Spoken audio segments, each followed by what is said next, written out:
Okay, so we got Keep to going down the list. we got to number two. Yeah, so number two is that the perpetually lean, they will habitually skip meals. They'll Yep. just forget to eat. Yep. What's next? This is an interesting one.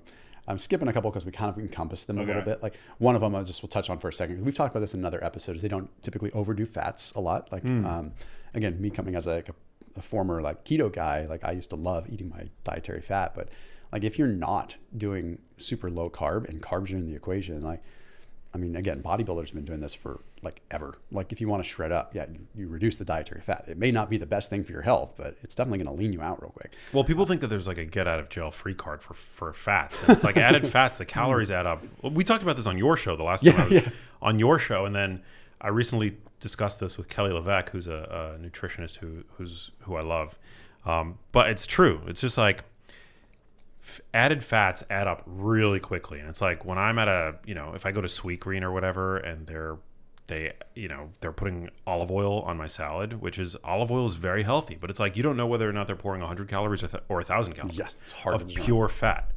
And so these days I prefer to get most of my fats from Whole Foods. Yeah. Like I'm not adding, I don't go hard on the, beef tallow or anything like that, but that people are obsessed with these days, or, even extra virgin olive oil, which I love. I've written about, I've promoted, like I'm very deliberate about my exposure to added fats. It's the best word for it, is just be deliberate about your fats. But the one that I wanted to mention is skinny people tend to starve their feelings rather than eat their feelings. And when you start talking to a lot of them, you realize that. Like people that, again, I'm talking about just innately skinny people, not necessarily people that are like walking around yoked out. We're talking about just like a lot of times like just women and men that just like if they were to take their shirt off, be like, yeah, he's fit, like not like he's shredded. But a lot of times you talk to those people and when they get stressed out, they don't have an appetite.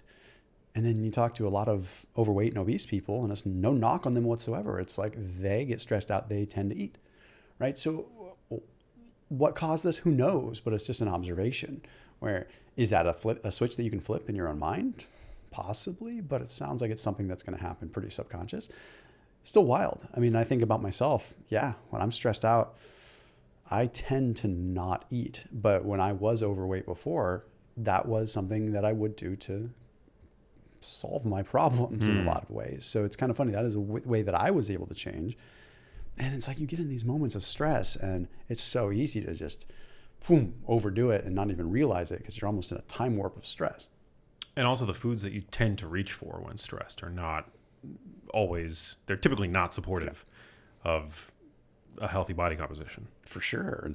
And come to think of it at this moment, it's like cortisol is such an interesting hormone because it can work for you or against you depending on the climate of your body, right? So it's like cortisol is also a very important catalyst for hormone-sensitive lipase and for fat loss. It's tremendous for that, obviously. Like when you're not eating and you're starving, cortisol can actually work in your favor. Yes, it can be catabolic, but hopefully you're not pushing it that far, right? So it's helping you burn fat. But cortisol and carbohydrates or cortisol and insulin or cortisol and high calorie at any point in time are not the best combination. It's like cortisol has the abilities like this villain that can go either way, right? So he's in your body, he's doing something to you, whether it's good or bad. But it's like all of a sudden, if you're stressed and you're spiking your insulin, because insulin is supposed to blunt cortisol, but you can kind of override it if you're really overdoing it, right? So if you're going for the Doritos when you're stressed, you're almost putting yourself in a strange way in this like super physiological state that really shouldn't exist. Like I think the fundamental nature of our body is when you're stressed, you probably don't eat as much. But we override it because we have hyperpalatable things that will override lots of things in our body. Here's a hypothesis. I'm curious to know your thoughts. So if you've got cortisol, say you're stressed out. We all encounter stress, right? It's part of the human experience. You've got cortisol doing its thing, which is indiscriminately tearing down tissue. It's the body's primary catabolic hormone. Would you say that rather than reaching for carb and fat laden foods, if you are in fact hungry during that period in which you're stressed out, reaching for protein instead might in fact preserve your muscle and allow that cortisol to do its job, but primarily on fat tissue?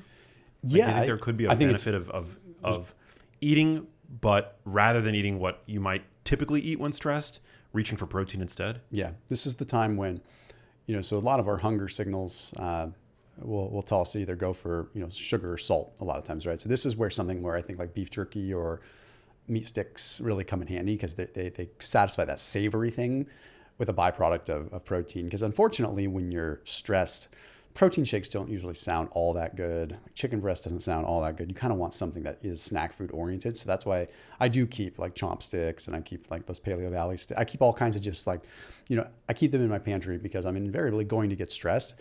And if I do want to stress eat, I'm going to go for something like that. You're still having an insulin spike with protein. So you could argue that the insulin spike from protein is actually going to curb the cortisol a little bit too. It's a different insulin spike than what you get from sugar, of course, because you have glucagon kind of coexisting with it. And that's something I don't know for sure. If insulin spikes and glucagon is with it, is insulin still going to act on cortisol the same way that carbohydrates would? I would think so, because insulin is still present. So it's probably going to blunt cortisol a little bit too. Interesting. Yeah, that's good to know. Okay, so try not to eat your feelings. And if you do want to cave, as we all do on occasion, try to reach for higher protein foods as opposed to the confectionery foods, the junk foods. Yep. Yeah. Here's a wild one. And this is one that's, again, full disclosure. Like this stuff is just anecdotal. Like there's things that like I've just talked to people. A lot of times skinny people, you'll see them add lemon to their water at restaurants.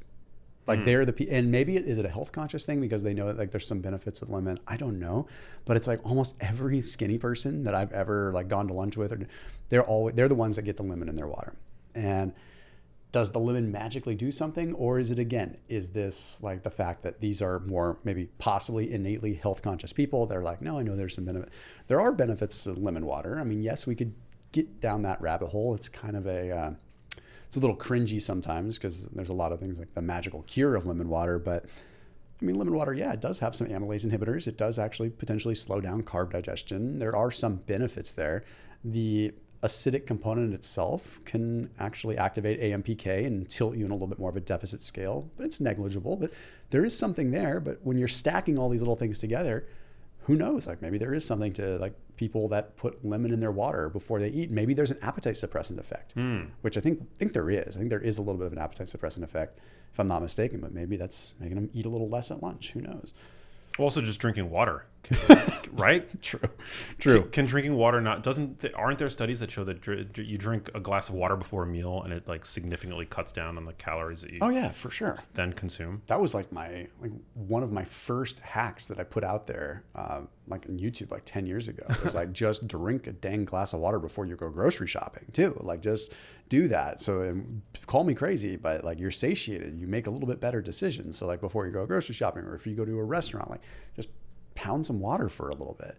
It's and again, like I'm so full of useless garbage in my brain from 10 years of this stuff. But so I never remember the actual studies themselves. But there was one study in particular that was super wild. That was like a half a liter of water consumption. It led to like, I want to say it was like close to 100 additional calories burned over the course of like the hour, right? Like just by drinking a half a liter of water. So it used to be, oh, well, it's just the thermic effect and how much energy it costs to raise the temperature of this water. Remember when people used to say like drink cold water because it takes energy to heat it? That's highly, debatable, but it's also negligible. There's an osmotic effect where when it's actually being absorbed, to actually change sort of the gradient and make it so the water could be absorbed, it causes more of the potassium pumps to actually kick into overdrive and kind of help in that respect. So there's a metabolic effect of just the digestion of water if you drink like a decent volume, again, not a crazy amount, but like a half a liter.